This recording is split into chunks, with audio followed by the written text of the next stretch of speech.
Assalamualaikum warahmatullahi wabarakatuh. Waalaikumsalam warahmatullahi wabarakatuh. Nasta'inul fazil kama nawafuna wa abahuna wa ajdaduna wa aslafuna wa syekhuna salihuna ma'arifun.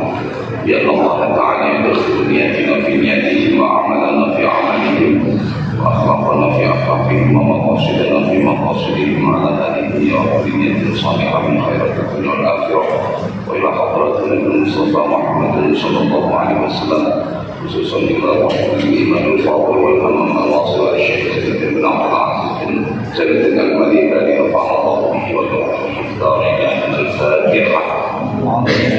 أعوذ بالله من الشيطان الرجيم بسم الله الرحمن الرحيم الحمد لله رب العالمين الرحمن الرحيم مالك يوم الدين إياك نعبد وإياك نستعين اهدنا الصراط المستقيم صراط الذين أنعمت عليهم غير المغضوب عليهم ولا الضالين اغفر لي ولوالدي وللمؤمنين والمؤمنات آمين.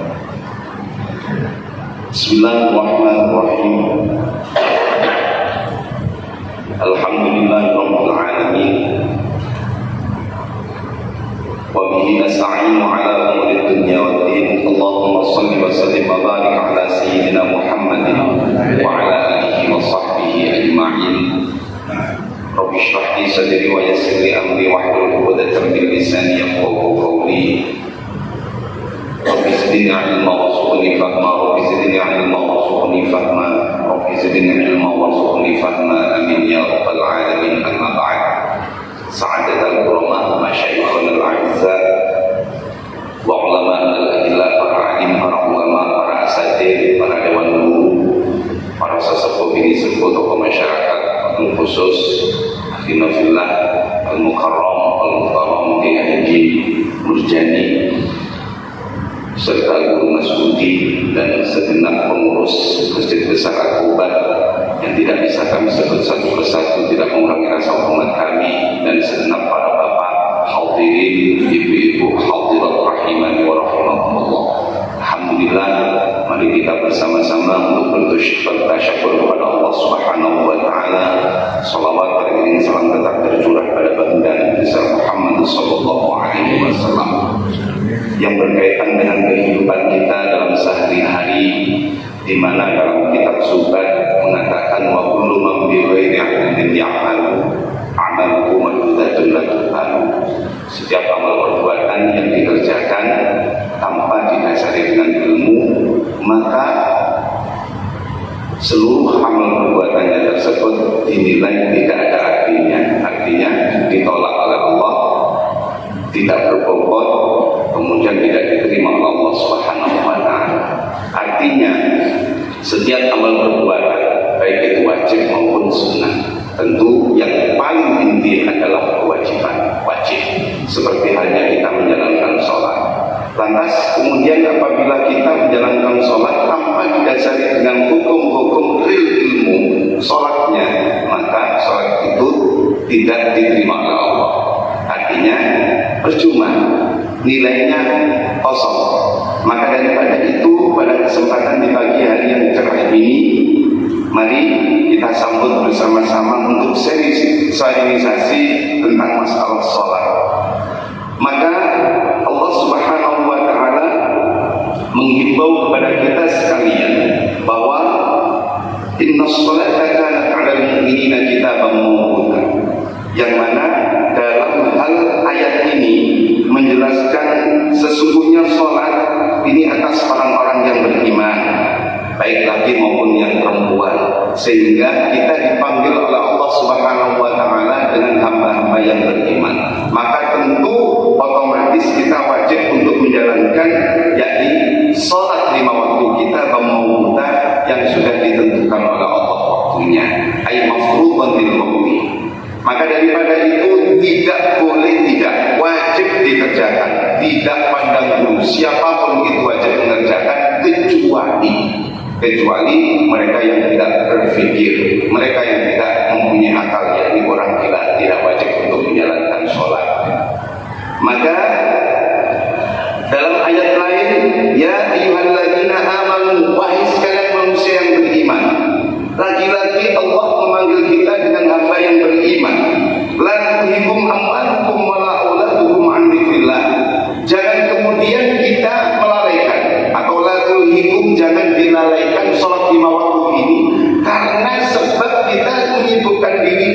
kerja, akan mencari duit, akan mencari harta, dolar, rupiah. Kemudian mungkin kita tidak mengerjakan sholat itu karena kita sibuk dengan anak-anak kita untuk mengingat Allah Subhanahu wa Ta'ala. Ini jangan sampai terjadi di antara kita. Bagaimanapun waktu, bagaimanapun apapun, wajib kita untuk menjalankan sholat lima waktu. Maka rentetan di sini ada kesimpulan, siapa orang di antara kita untuk mengerjakan sholat lima waktu dengan baik, man hafadha 'ala sholawat. Ada hadisnya, man hafadha 'ala sholawat. Ini dalam kitab Az-Zawajir dari Ibnu Hajar Al-Haytami radhiyallahu anhu, bahwa sebagian daripada ulama dalam kitab ini menyebutkan ada hadis dari Rasulullah sallallahu alaihi wasallam yang berupa man hafadha 'ala sholati akramallahu bi khamsi khisalin. Jadi keuntungan bagi seseorang yang memelihara akan sholat lima waktunya, maka Allah memberikan 5 kemuliaan. Sekali lagi, jika di antara kita bisa memelihara akan sholat lima waktunya, maka Allah akan memberikan 5 kemuliaan. Ini tuntutan bagi seseorang hamba yang beriman. Dia selalu istiqomah untuk menjalankan sholat lima waktunya, kemuliaan 5 itu akan dicapainya. Antara lainnya yaitu dzikr atau yurfa'u anhu dzikrul 'aisy. Kesempitan rezeki itu dihapus oleh Allah Subhanahu wa Ta'ala. Kesempitan, jadi tidak ada kesempitan rezeki dalam keluarga, itu tidak ada, karena mereka itu ahli mendekat diri kepada Allah Subhanahu wa Ta'ala. Lalu kemudian wa yu'tillahu kitabahu biyamini wa yamuru 'ala sirati kal barqi wa yadkhulul jannata bighairi hisab. Yang terpenting kita dibebaskan dari gangguan-gangguan hisab. Kita dibebaskan dari siksa api neraka. Karena apa? Karena mereka itu sudah menjalankan apapun yang diperintahkan oleh Allah Subhanahu wa Ta'ala. Kemudian kebalikannya, bagi seseorang yang tidak menjaga akan sholatnya, yakni mereka itu memberanikan diri untuk meninggalkan sholat dengan sengaja, maka apa yang akan mereka dapatkan? Wa man tahawana 'anis sholat aqabahu Allahu bi 15 'uqubatan. Maka orang yang lalai akan sholat lima waktunya, maka Allah akan memberikan 15 hukuman. Khamsatin fid dunya, 5 siksaan berupa di dunia, wa khamsatin indal maut, dan 5 siksaan ketika mati, wa thalathatin indal maut, 3 siksaan ketika mati, wa thalathatin fi qabri, 3 siksaan ketika di dalam kubur, wa thalathatin inda khuruji minal qabri, kemudian 3 siksaan ketika bangkit dari alam kubur. Di dunia mendapatkan 5 siksaan, kemudian ketika mati juga mendapatkan 3 siksaan, kemudian ketika di alam kubur pun Allah memberikan 3 siksaan, bangkit dari alam kubur Allah memberikan 3 siksaan. Masya Allah, ini bagi orang yang melalaikan sholat 5 waktunya dengan sengaja. Sekali lagi, dengan sengaja. Antara lainnya khamsatin fid dunya, atau bisa saya gambarkan khamsatun fid dunya. Kullu amalin ya'malu la yaqulullahu alaihi. Setiap amal perbuatannya itu tidak akan diberikan pahala oleh Allah Subhanahu wa Ta'ala kalau memang mereka itu selalu dan selalu mengabaikan sholat 5 waktunya. Kemudian la yurfa'u lahu du'a'un ila sama. Kemudian doanya itu tidak akan diangkat ke atas langit. Artinya apa? Doanya itu tidak akan diterima oleh Allah Subhanahu wa Ta'ala. Berkat daripada mereka lalai sholat. Bukan berkat lagi, tapi na'udzubillahi min dzalik, laknat bagi mereka yang berani untuk mengabaikan akan sholat 5 waktunya. Maka rentetan daripada itu semuanya, apabila sholat dilalaikan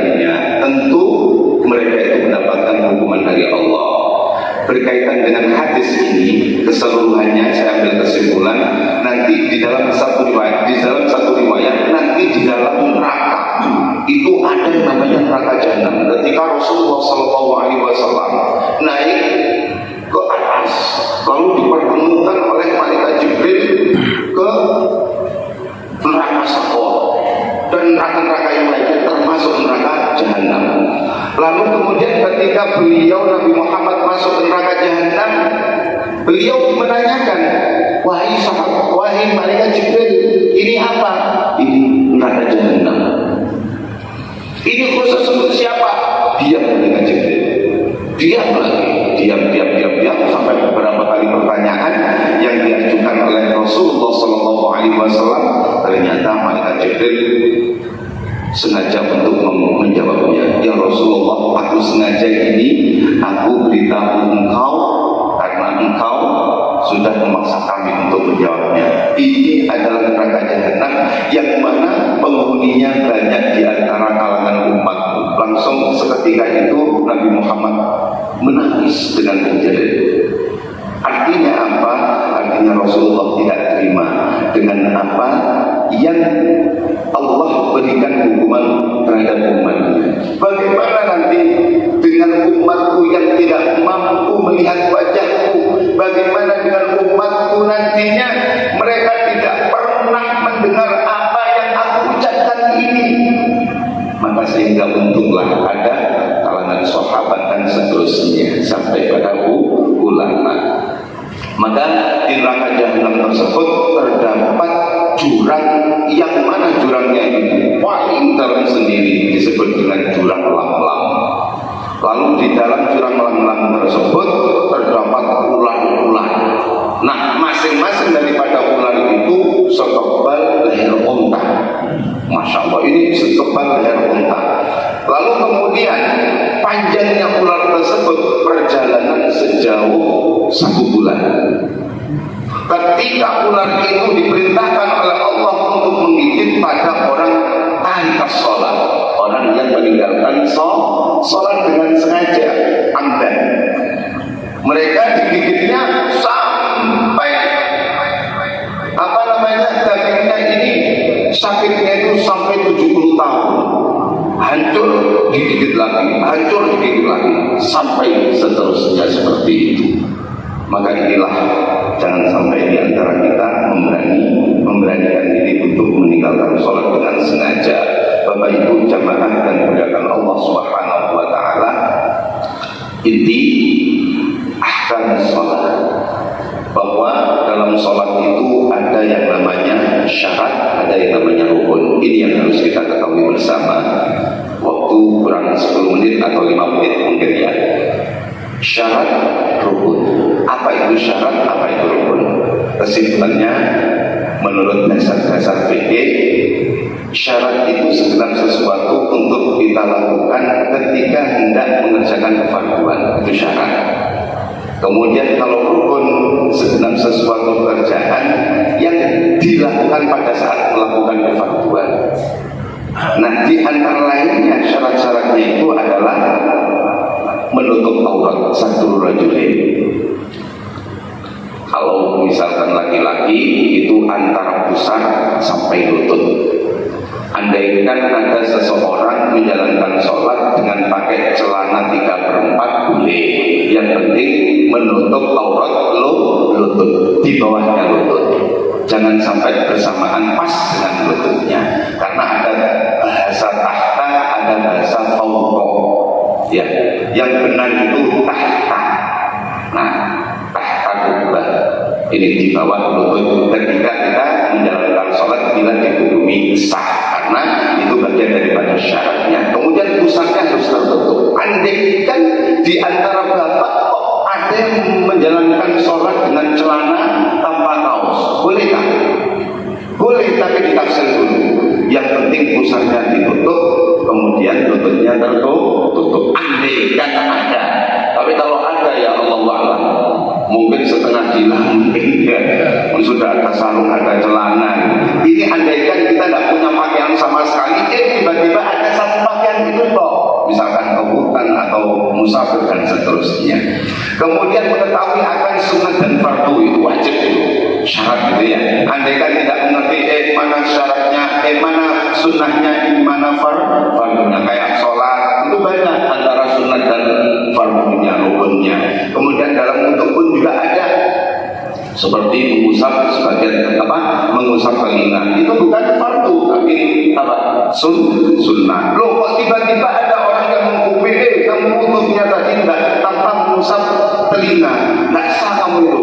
Berarti orang ini enggak pernah ngaji, berarti enggak ngerti antara sunnah dan fardunya. Ini yang wajib ini kita ketahui bersama sebagian daripada syarat-syarat sholat. Kemudian harus sholatnya itu menghadap kiblat dan seterusnya.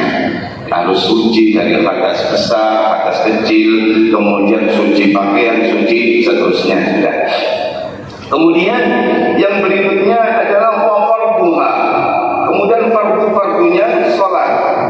Nah, fardu sholat di sini wafuruha, adapun fardunya sholat. Yang pertama niyatun fi'liha ma'a ta'yin dzati waqtin aw sababin wa ma'aniyatul fardi fihi kausalli fardhu dhuhri.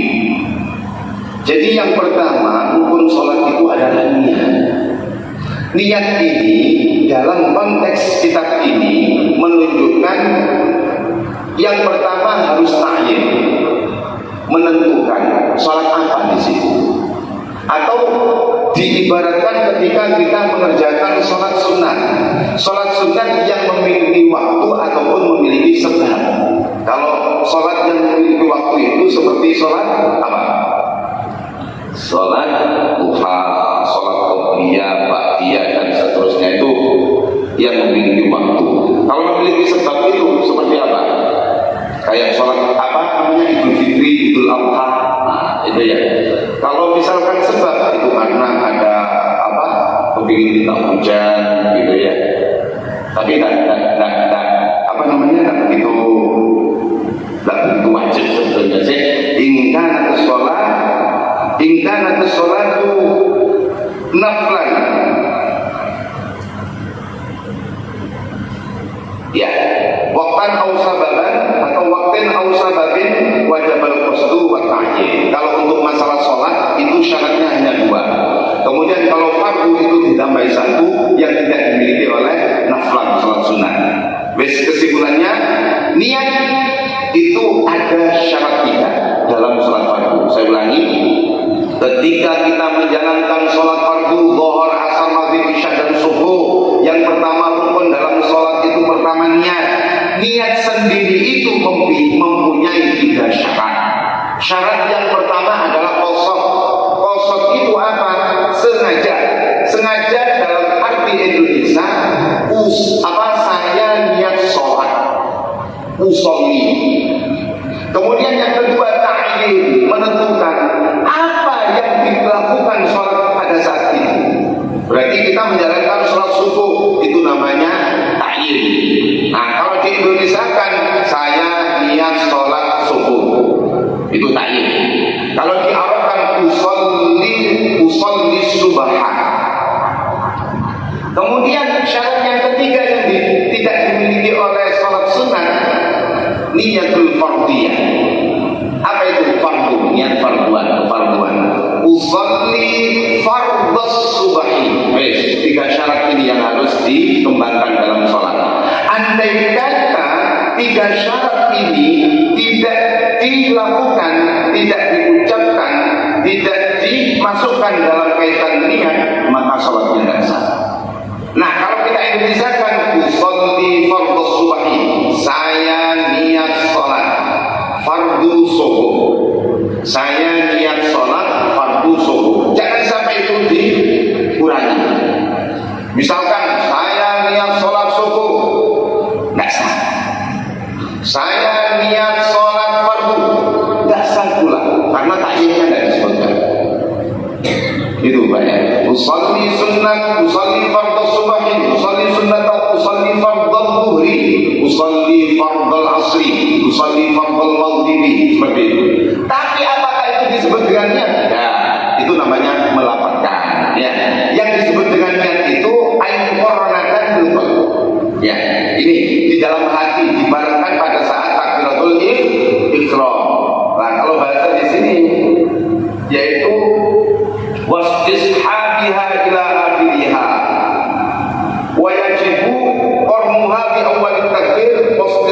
biha ila akhiriha kama fil Rawdah. Nah, jadi di dalam kitab Ar-Rawdah ya, yang dikutip dalam kitab Irsyadul Ibad ini, niat itu dilakukan pada saat dibarengkan dengan takbiratul ihram, ucapan Allahu Akbar, kemudian kedua tangan kita mengangkat sampai pada titik akhir Allahu Akbarnya takbir. Allah, saya niat sholat fardu subuh menjadi makmum karena Allah Ta'ala. Jumlah rakaat tidak disebutkan, tidak masalah, karena itu sunnah. Misalkan mustaqbilal kiblat menghadap kiblat tidak disebutkan, sunnah, tidak masalah. Kemudian tidak menjadikan syaratan, maksudnya tidak menjadi syarat. Kemudian saya tidak menjadi makmum tidak disebutkan, nah ini bermasalah. Kalau misalkan Anda tidak menyebutkan bermakmum sementara Anda sholatnya berjamaah di masjid ini dengan jamaah, maka Anda sholatnya tidak mencapai ukuran jamaah, tapi sholat sendiri, ya rugi Anda. Anda hakikatnya zahirnya menjalankan sholat secara berjamaah, tapi Anda salah niat. Wah, Islam itu kok susah? Sebetulnya tidak susah bila kita berusaha untuk belajar. Maka daripada itu yang terpenting saya niat sholat fardu zuhur, saya niat sholat fardu asar. Itu dok, jangan sampai dikurangi. Itu kalau di Indonesia kan. Kalau misalkan bahasa Banjarnya itu kayak apa bu? Ulun niat sholat fardu zuhur, ya benar benar, benar ya. Kalau Jawanya niat ingsun sholat fardu zuhur, membetulan derma. Kaulah niat sholat fardu zuhur. Bahasa Bugisnya mandri saya tak tahu ya. Bapak Ibu jemaah yang dimuliakan Allah, syarat 3 tadi fasal ta'yin niyatul fardiyah. Ini jangan sampai dilepaskan. Kemudian yang kedua terakhir, takbiratul ihram. Dimaksud takbiratul ihram di sini dengan ucapan Allahu Akbar-nya, bukan ngangkat kedua tangannya, bukan ngangkat kedua tangannya. Allahu Akbar. Andai kata ada orang sholat tanpa mengangkat kedua tangannya, sah atau tidak? Sah, tidak apa-apa. Karena angkat takbir, angkat tangan kedua tangan ini tidak difardukan, tidak menjadi bagian rukun. Tapi yang menjadikan rukun itu adalah Allahu Akbar. Makanya di sini wajib yang pertama ketika takbiratul ihram wajib berbahasa Arab. Wajib berbahasa Arab. Jangan sampai dengan pakai bahasa Indonesia. Allah Maha Besar, tidak boleh. Allah Maha Ganal, tidak boleh, tidak sah. Allah Maha Agung, tidak sah. Ya. Allah apa ya bahasa Bugisnya lupa saya itu. Biasa apa kan? Malumpu. Allah malumpu, tidak sah, tidak sah. Maka ini yang menjadikan penyebab dari kita ketika kita tidak tahu akan hukumnya. Maka Allahu Akbar, mengangkat tangan sampai di mana angkatan tangan? Boleh sejajar dengan kedua bahu. Allahu Akbar, boleh mengangkat sampai pada ibu jarinya nempel ke ujung jari, ujung apa namanya? Telinga. Itu boleh, ya. Boleh semuanya, tidak usah didebatkan, itu tidak wajib, tidak wajib hal yang seperti itu. Pokoknya yang sunnah itu tidak usah didebatkan, ya. Kemudian mengangkatnya, kalau laki-laki itu agak direnggangkan, kalau perempuan itu dirapatkan, ya, dirapatkan. Itu pun juga tidak menjadikan catatan, tapi penting bagi kita, ya. Karena kalau perempuan yang penting itu satrul auratnya itu seluruh tubuh tanpa wajah dan kedua telapak tangan. Ya, tadi satrul auratnya lupa saya. Kalau laki-laki itu dari pusar sampai ke lutut, kalau perempuan seluruhnya kecuali wajah dan telapak tangan ketika menjalankan sholat. Kemudian terakhir terus saja, ya. Nah, dalam takbiratul ihram Allahu Akbar itu berbagai macam, Bapak. Enggak usah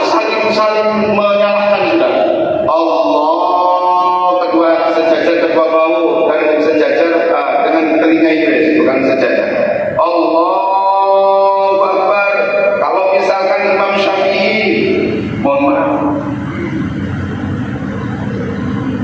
Kalau mazhab Imam Syafi'i, Allahu Akbar.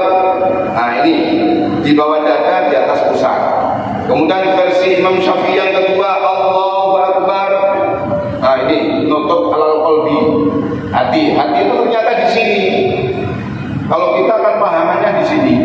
Allahu Akbar Imam Syafi'i. Allahu Akbar Imam Syafi'i.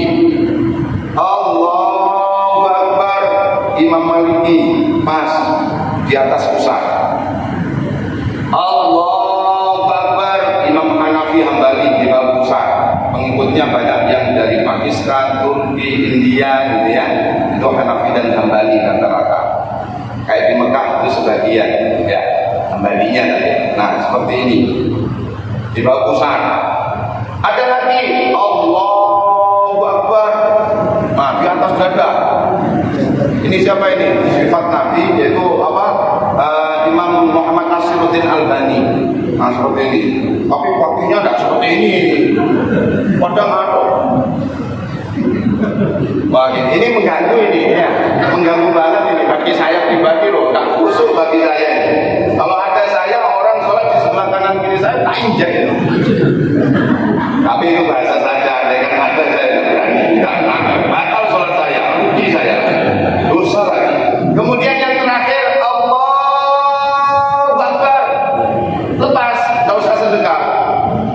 Allahu Akbar, ini banyak pengikutnya di Cina itu, rata-rata Malaysia gitu ya, Singapura sebagian, Malaysia kebanyakan.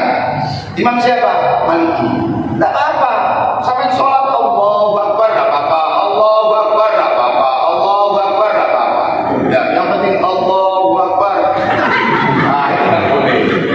Yang tidak bolehnya itu gara-gara ininya, ya, itu yang tidak boleh.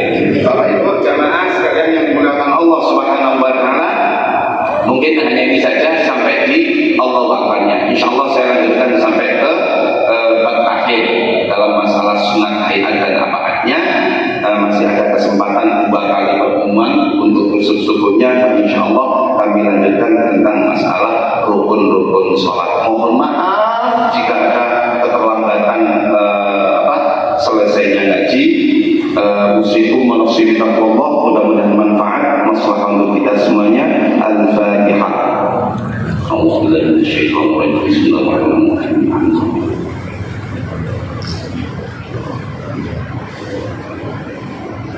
Dari kami Al-Fakir, jika ada kesalahan itu dari kami pribadi, kalau ada kebenaran itu dari Allah Subhanahu wa taala. Assalamualaikum warahmatullahi wabarakatuh.